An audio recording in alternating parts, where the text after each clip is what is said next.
Sim. Bom, esse era um item que a gente tinha comentado. O outro item foi o que o Charles comentou. Charles, na sua questão, meu parceiro, eu vou tirar as camadas adaptivas, eu viria para esse tipo de peça sua um item muito, mas muito importante, é esse cara aqui, ó, que eu falo desse item no modo vaso, no teste de velocidade, que foi um item que eu acho que o Leandro comentou que não estava mudando a velocidade, não foi, Leandro? Isso. E o Leandro comentou belíssimamente que é no modo de refrigeração. Esse cara aqui, ó, tempo mínimo de camada. O que acontece, Charles? Esses 10 segundos de tempo mínimo de camada no seu vasinho, ele tá pouco. Você precisa aumentar esse tempo mínimo de camada, por exemplo, para 25 segundos. O que ele vai fazer? A peça ela é grande. Toda camada que der um tempo maior do que 25 segundos, beleza, ele toca a velocidade e vai fazendo. Quando a parte vai diminuindo e iria ser feito muito rápido, sem a chance de refrigerar, ele mantém os 25 segundos.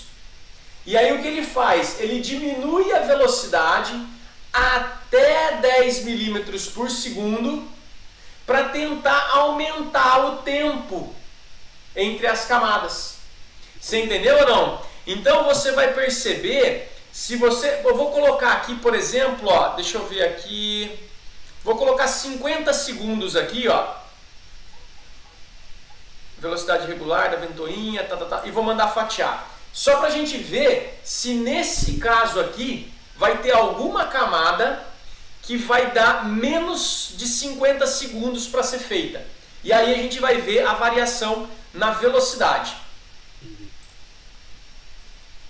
Vamos ver o que vai dar aqui de diferença. Então esses detalhezinhos, cara, eles fazem toda a diferença. Mas não podemos esquecer do seguinte.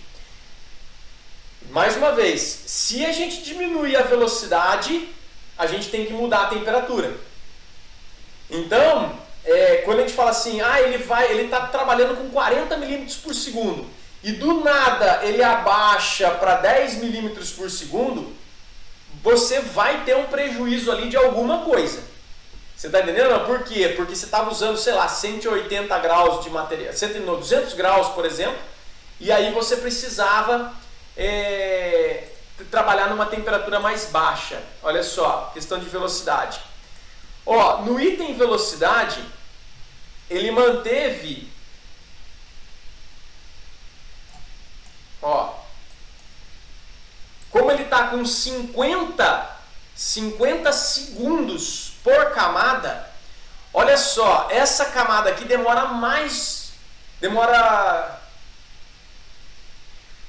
ele demoraria muito menos do que 50 segundos. Aí o que ele fez? Ele diminuiu para 10 milímetros por segundo. Tá vendo que está em azul aqui ou não? Sim. Ó, essa camada ele fez em 10 segundos, em 10 milímetros por segundo. Aqui, ó, ele já começou a aumentar um pouco a velocidade, ó. Tá vendo ou não? Ó, aumentou a velocidade, aqui já baixou a velocidade de novo, ó. E ele abaixou a velocidade e foi com pouca velocidade, ó, até o final. Ele fez praticamente a peça inteira em 10 milímetros por segundo. Que era o que acontecia no modo vaso. Lembra lá, no modo vaso ele não aceitava, ele fazia tudo no mais lento possível. Agora, olha só que legal. Se eu pegar as paredes e, por exemplo, colocar aqui 4 paredes, agora ele vai demorar para fazer 4 paredes em cada camada. Aí nós vamos ver se vai mudar a velocidade por camada, porque ele vai demorar 50 segundos para fazer cada uma das camadas. Vamos ver se ele vai aumentar a velocidade. Só que numa dessa, você viu que o tempo já explodiu lá para cima, né? Porque já ficou 4 horas e pouco de novo. Então tem que ficar muito ligado nessa parte de velocidade. Dá uma olhadinha na questão aqui, porque muita gente, muitas vezes, fala assim, nossa, eu estou imprimindo, coloquei aqui, estou imprimindo a 120 milímetros por segundo. Ele programou a 120 mm, mas não quer dizer que a máquina dele esteja a 120 mm por segundo. Tem tanta coisa que faz com que aquela velocidade não chegue em 120 e o cara está falando que está imprimindo a 120 mm por segundo. Isso não é verdade. Olha só agora, vamos ver. Ó, aqui a coloração já mudou. Já ficou ó. Ele aqui está a 10 segundos ainda, aqui ele dá uma melhorada, vai um pouco mais rápido, talvez uns 20, e mesmo assim ele volta próximo aí talvez de 15 milímetros por segundo, ó. Depois aqui ele volta de novo, você vê que 50 segundos por camada é muita coisa. Ele está tendo que baixar bastante a velocidade. Se ele está fazendo com 15, eu vou jogar aqui 25 segundos, vai? E vamos ver. O que mais vocês têm de dúvida aí? Conta aí pra mim. Enquanto vai fatiando aí. Ô Daniel, essa parte que a gente está comentando sobre a camada. Essa peça minha que eu comecei a imprimir, eu até mandei no grupo ali, ela começou a empenar, sabe? Eu acho que na quarta, quinta camada. Só que aí a hora que ela pegou a parte do suporte que estava dando de apoio para ela foi embora. Mas no comecinho você via que o bico assim, eu chegava raspando assim na camada que estava virando para cima. Eu até pensei que poderia ser o ângulo que estava a peça. O ângulo é um item importante, realmente, porque como ele não tem nada... Ó, pensa só, você está imprimindo uma coisa extremamente inclinada, certo ou não? Uhum. E aí você não tem nada apoiando ele aqui para manter ele nessa posição. A tendência dele, conforme ele vai imprimindo, é ele puxar e subir. É o que aconteceu. E como você não tem um suporte aqui mantendo ele na posição, vai dar esse problema. Mas esse item que a gente está falando aqui de diminuir a velocidade nas camadas, talvez te ajude bastante. Olha só nesse caso agora, ó, olha como ele já mudou a coloração. Ó. Repara que agora ele já está trabalhando numa velocidade diferente. Ó.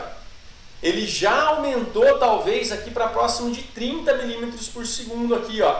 Ele está num azul meio esverdeado, ó. E se a gente for lá e tirar realmente, eu gosto muito de zerar isso aqui, ó, tempo mínimo de camada. Eu deixo ele assim, como as minhas peças são grandes, eu deixo ele zerado. Porque para mim não importa muito, ele vai depositando, até ele dar a volta toda, para mim é indiferente. E aí a gente acaba trabalhando com a velocidade que a gente realmente programou. No seu caso, Leandro, talvez seja interessante colocar uma área de suporte na base maior. Então, sim, o que eu fiz aqui para essa pecinha que foi o meu último desafio? Eu fiz um quadradão de base. Eu vi ali. Você viu ou não? Aí aquilo ali, o começo dele, que é o começo é o maior problema. Como ele gastava muito tempo fazendo aquele suporte, o começo foi belezinha. Não deu esse empenamento. Porque pensa, o suporte vai ser só no comecinho. Pra gente não há importância daquilo. Ó, agora aqui, ó, ele já até mudou. Ele já ficou todo azul, só que aqui o mínimo agora não é mais 10, já veio para 20, ó. Verdade. Então ele já ajustou aí, ó lá, a velocidade que a gente está trabalhando aqui. Próximo, aqui como é de 20 até 150, a gente está usando aqui uma velocidade, vamos dar uma olhadinha na velocidade dele aqui, deixa eu ver. Ó, a minha velocidade aqui, ele está trabalhando, ele está trabalhando com 25, ó. Então ele já estava bem lento mesmo. Aqui na verdade, 25 é até muito pouco, viu? Eu estava trabalhando com 25 de velocidade por causa da peça ser pequenininha. Essa pecinha aqui eu tive que fazer ela bem lenta. E a situação era extremamente delicada, né? Então, essa peça aqui, ela seria uma peça legal para fazer de resina. Essa e a outra menorzinha. A outra menorzinha, então, eu ainda não consegui tirar a menorzinha com qualidade boa. Então, eu ainda vou testar aí. Por quê? Porque nós estamos querendo usar uma máquina errada. Na minha ótica, uma peça com detalhes tão pequenos não deveria ser feito na FDM. Deveria ser feito na de resina. Ó, agora já melhorou bem, ó. Já foi lá para 35, ó. Ó, aqui, ó. em azul, tá vendo a parte de teto de suporte lá deve ter ficado com outro valor, ó. Olha lá, ó, a velocidade superior e inferior com 25, ó, que a gente esqueceu de mudar. E aí ele fez o que? Ele jogou ali, ó, os tetos aqui mais lento. Eu gosto de usar tudo a mesma velocidade, tá? Mas nesse caso aqui, ó, show de bola.